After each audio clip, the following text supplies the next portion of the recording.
Sometime later, behavioural researchers de Bont and Thaler examine securities on the basis of a variety of different metrics, but they're looking particularly in this case for undervaluation and overvaluation measured by price to book value. So they found that by selecting the decile, which is 1/10 of stocks that were most undervalued, and the decile of stocks that were most overvalued, and then examining the trend in earnings per share, you find this unusual phenomenon where the earnings for the most undervalued stocks have been falling for the years previous to the portfolios being formed, and for the most overvalued stocks they've been increasing. And that's the reason that one is overvalued and the other is undervalued. But then this very unusual thing happens once the portfolios are formed. The overvalued stocks still continue to grow, but they slow a great deal.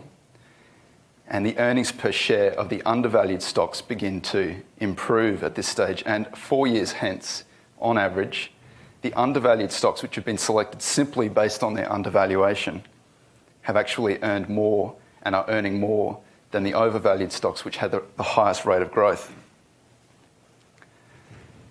It's a phenomenon that we see over and over again in the research.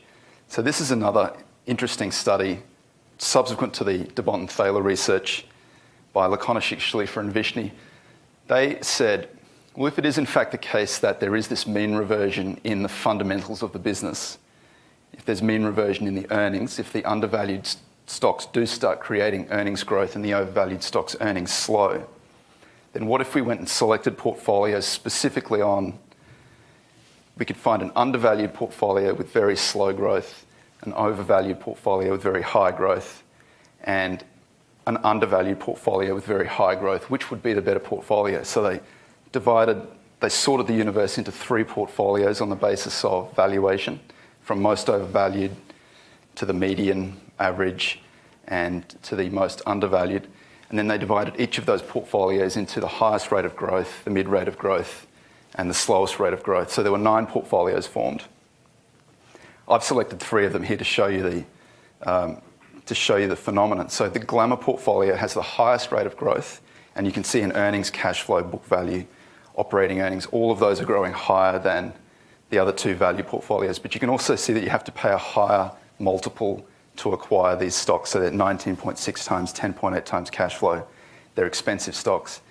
On the other end of the scale, these are 2 of the 3 value portfolios. The high growth value portfolio is still growing at quite a high rate of growth, but it's available for a much cheaper multiple.